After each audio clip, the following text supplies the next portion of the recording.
প্রিয় ষষ্ঠ শ্রেণীর শিক্ষার্থীবৃন্দ, আশা করি সবাই ভালো আছো। রফিকুল এডুকেশন বিডির নতুন আরেকটি ভিডিওতে তোমাদেরকে স্বাগতম।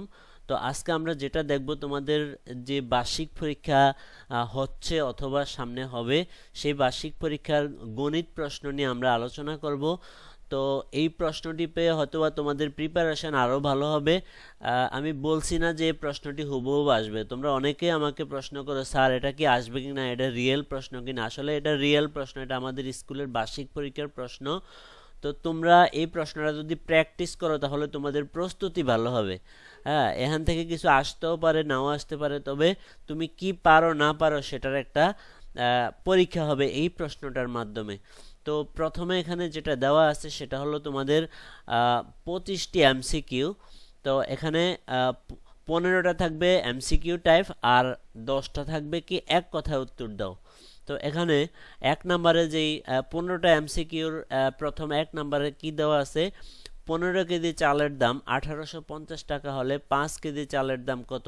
তোমরা অবশ্যই গণিত করেছো এবং প্রশ্নের উত্তরগুলা বের করার চেষ্টা করবে। আমি সময় স্বল্পতার জন্য প্রশ্নের উত্তরগুলা বের করতে পারলাম না। তারপরে 2 নম্বরে কোনো কাজ সম্পন্ন করতে দিনের সংখ্যা কমলে সংখ্যা কি হবে। 3 নম্বরে আবিরের ওজন 60 কেজি এবং তুষারের ওজন 45 কেজি, তাদের অনুপাত কোনটি। 4 নম্বরে এসআই এর পূর্ণরূপ কি। 5 নম্বরে মেট্রিক পদ্ধতি সর্বপ্রথম কোন দেশে চালু হয়। তারপরে 6 নম্বরে pxy প্লাস 3 রাশিটি x এর সহগ কত। তারপরে 7 নম্বরে মাইনাস xyz রাশিটিতে xyz এর সহগ কত। তারপরে আসো 8 নম্বরে 2x - 1 = x + 4 সমীকরণে x এর মান কত। তারপরে 9 নম্বরে গ্রিক ভাষায় মেট্রন শব্দের অর্থ কী।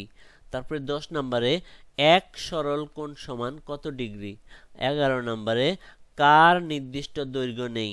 তারপরে 12 নম্বরে বর্গক্ষেত্রের ক্ষেত্রফল নির্ণয়ের সূত্র কী। তারপরে 13 নম্বরে আমরা যেটা দেখব, গণিতে প্রাপ্ত নম্বরসমূহকে কি বলা হয়। তারপরে 14 নম্বরে 5 7 6 2 8 3 2 1 4 5 সংখ্যাগুলোর প্রচুরক কত। 15 নম্বরে 4 7 7 9 12 সংখ্যাগুলোর কোনটি মধ্যক। তো এই হলো তোমাদের 15টি এমসিকিউ থাকবে। তারপরে তোমাদের এক কথায় উত্তর থাকবে 10টি।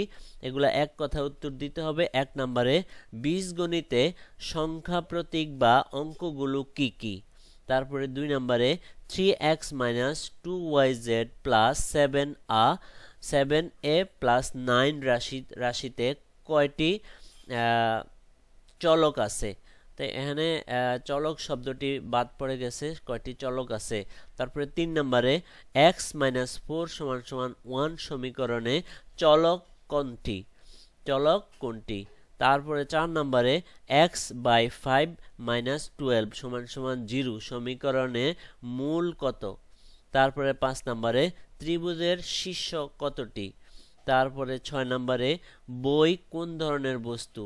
7 নম্বরে মাত্রা কি ধরনের। 8 নম্বরে টালি ব্যবহার করে কি হিসাব করা হয়।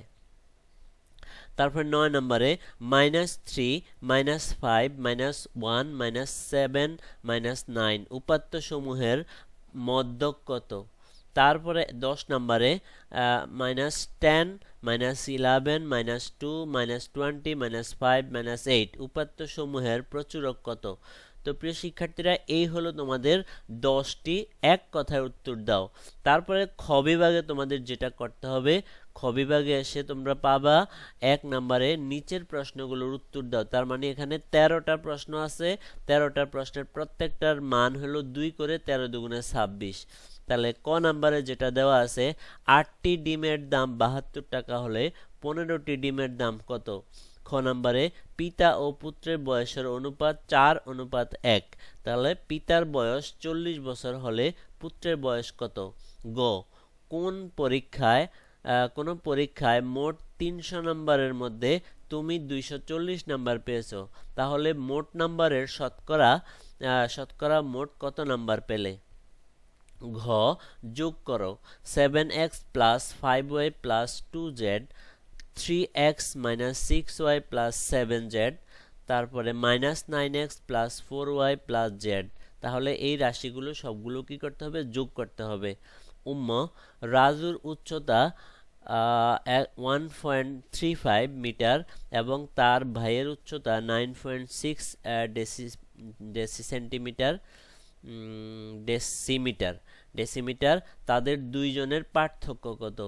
চ, একটি সংখ্যা x এর দ্বিগুণের সাথে 7 যোগ করলে যোগফল 23 হলে সমীকরণের মূল কত?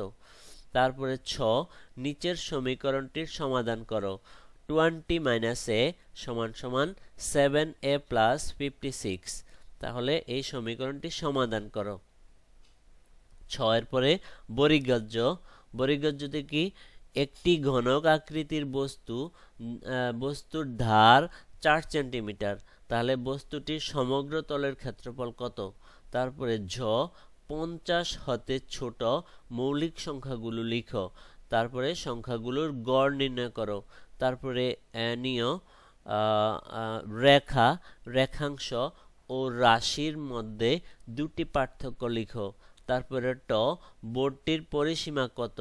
এখানে বোর্ডটির উচ্চতা দেওয়া আছে 2 মিটার আর প্রস্থ দেওয়া আছে x-3 মিটার, তাহলে এটার পরিসীমা কত হবে? তারপরে ঠ, ঘনক আকৃতির 3টি বস্তুর নাম লিখো। তারপরে ড, একটি ঘনক আকৃতির বস্তুর ধার 6 সেন্টিমিটার, বস্তুটির সমগ্র তলের ক্ষেত্রফল নির্ণয় করো। তো এবার আমরা দেখব দৃশ্যপট নির্ভর প্রশ্ন। 10টি হতে 60টি তোমাদেরকে উত্তর করতে হবে, প্রত্যেকটার মান 7 করে, 7 7 49। তো এখানে 1 নম্বরে যেটা বলা হয়েছে, কোনো বিদ্যালয়ে 50 জন শিক্ষার্থীর মধ্যে 400 জন স্কুল ব্যাংকিং অ্যাকাউন্ট করেছে। তাহলে কতে কি দেওয়া আছে? মোট শিক্ষার্থী শতকরা কতজন স্কুল ব্যাংকিং অ্যাকাউন্ট করেছে? খ, স্কুল ব্যাংকিং অ্যাকাউন্টধারী 45% ছাত্রী হলে 45% ছাত্র হলে অ্যাকাউন্টধারী ছাত্রীর সংখ্যা কত?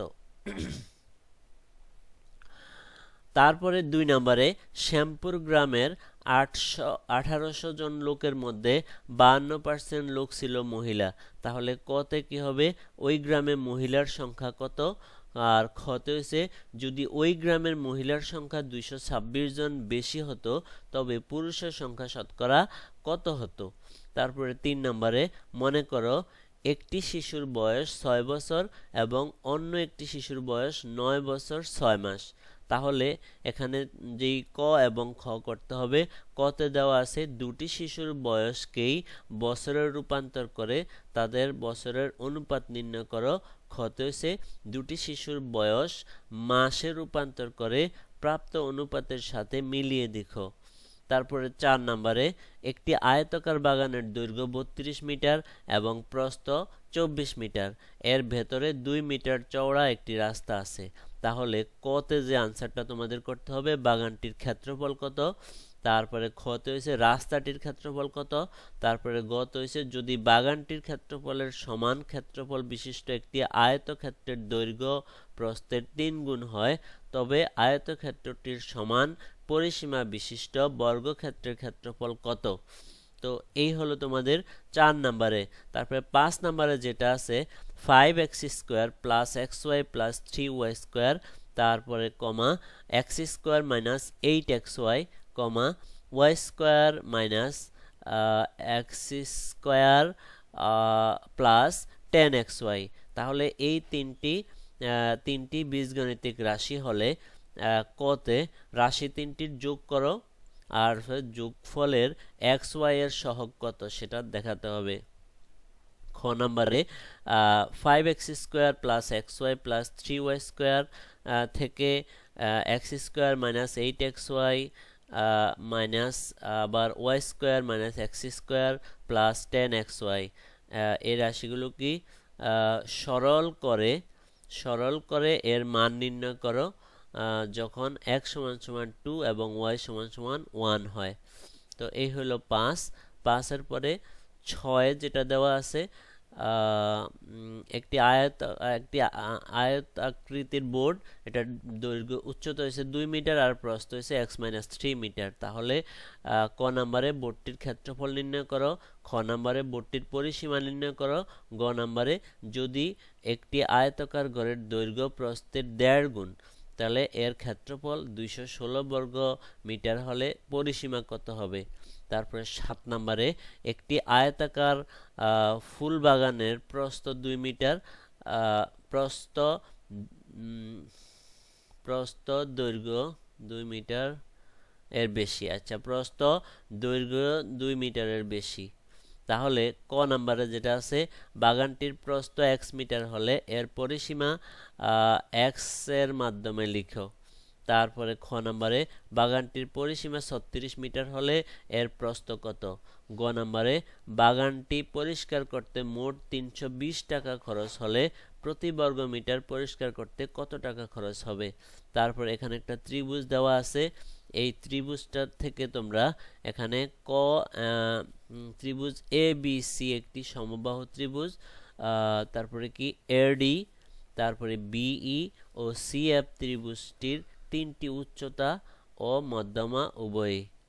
তাহলে ত্রিভুজটির পরিসীমা 18 সেন্টিমিটার এবং ক্ষেত্রফল 9√3 বর্গ সেন্টিমিটার। তাহলে এখানে ক এর আনসারটা তোমরা, কতে যেটা আছে ত্রিভুজ এ বি সি এর প্রত্যেকটি বাহুর দৈর্ঘ্য কত, খতে হয়েছে দেখাও যে এডি সমান বিই সমান সিএফ, তারপরে গতে হয়েছে এ বি এর দৈর্ঘ্য নির্ণয় করো।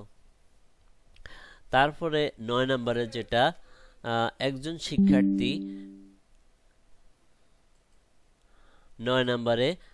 শিক্ষার্থী 20 হতে 40 পর্যন্ত সংখ্যাগুলোর মধ্যে নিম্নের সংখ্যাগুলো লিখো।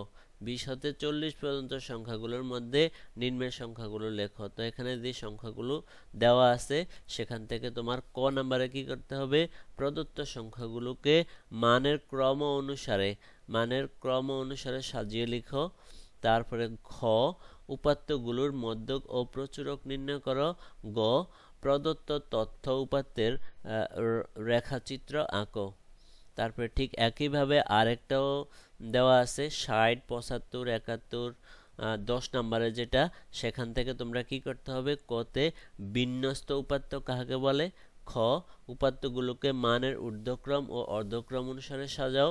গ উপাত্তগুলোর মধ্যক ও প্রচুরক নির্ণয় করো। তো প্রিয় শিক্ষার্থীরা, এই হলো তোমাদের ষষ্ঠ শ্রেণীর এই বার্ষিক পরীক্ষার গণিত প্রশ্ন। আশা করি তোমরা এই প্রশ্নটা পেয়ে অনেক উপকৃত হবে। আর ভিডিওটা কেমন লাগলো সেটা আমাকে কমেন্টস করে জানাবে, আর তোমার ফ্রেন্ডসদের কাছেও ভিডিওটা শেয়ার করে দিবে যাতে তারা উপকৃত হতে পারে। তো অবশ্যই ভিডিওটা কেমন হলো কমেন্টস করে জানাতে ভুলবে না। সবাই সুস্বাস্থ্য ও দীর্ঘায়ু কামনা করে আজকের ভিডিও এখানেই শেষ করছি। সবাই ভালো থেকো, আবার দেখা হবে নতুন কোনো ভিডিও নিয়ে। সে পর্যন্ত সবাই ভালো থেকো, আল্লাহ হাফেজ।